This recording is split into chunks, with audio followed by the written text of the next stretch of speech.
एक बार की बात है, गोस्वामी तुलसीदास जी अवध में आए। वे सरयू नदी में स्नान करने आए। जब वे नदी में उतर कर अंदर की ओर जा रहे थे, उसी समय एक महिला भी वहां स्नान करने पहुंची। उसे जल्दी स्नान करना था।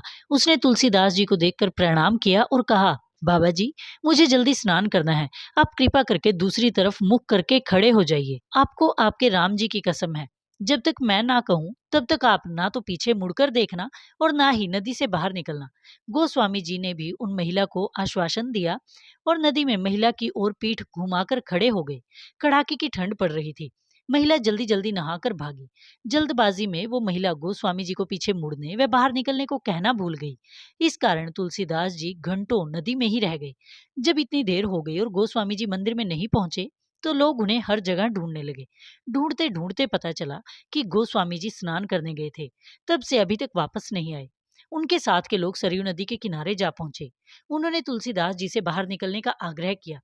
तब गोस्वामी जी ने मना करते हुए कहा, मैं बाहर नहीं आ सकता। एक महिला ने मुझसे कसम ली है। यदि वो देवी मुझे बाहर निकलने को कहेंगी तभी मैं बाहर निकल सकता हूँ। तुलसीदास जी की बात सुनकर सभी हैरान हो गए। धीरे धीरे बात राजा के पास पहुंच गई। राजा कुछ समझ नहीं पाए। वो जल्दी ही गोस्वामी के पास जा पहुंचे। राजा ने गोस्वामी जी से बाहर निकलने की विनती करते हुए कहा, किसी व्यक्ति की कसम के कारण इस कड़ाके की ठंड में नदी में खड़े रहना स्वास्थ्य के लिए हानिकारक है। सबसे महत्वपूर्ण आपका स्वास्थ्य है। परंतु गोस्वामी जी ने उन्हें मना करते हुए बताया कि मेरे स्वास्थ्य से कहीं अधिक मेरे प्रभु का नाम महत्वपूर्ण है। तब राजा ने पूरे अवध में ढोल बजवा के उन महिला को शीघ्र सरयू नदी के तट पर उपस्थित होकर गोस्वामी जी को शपथ मुक्त करने का आदेश दिया। उन महिला को जैसे ही अपनी गलती का आभास हुआ, वो दौड़ती हुई नदी के तट पर जा पहुंची। हाथ जोड़कर क्षमा याचना करती हुई गोस्वामी जी से कहने लगी, बाबा जी, आप पीछे मुड़ सकते हैं और नदी से बाहर भी निकल सकते हैं। फिर कहने लगी, हे बाबा जी, मुझसे बड़ा अपराध हुआ। मैं दंड की भागी हूँ। मुझे क्षमा करें। गोस्वामी ने मुस्कुराते हुए कहा, नहीं देवी, आपसे कोई अपराध नहीं हुआ है।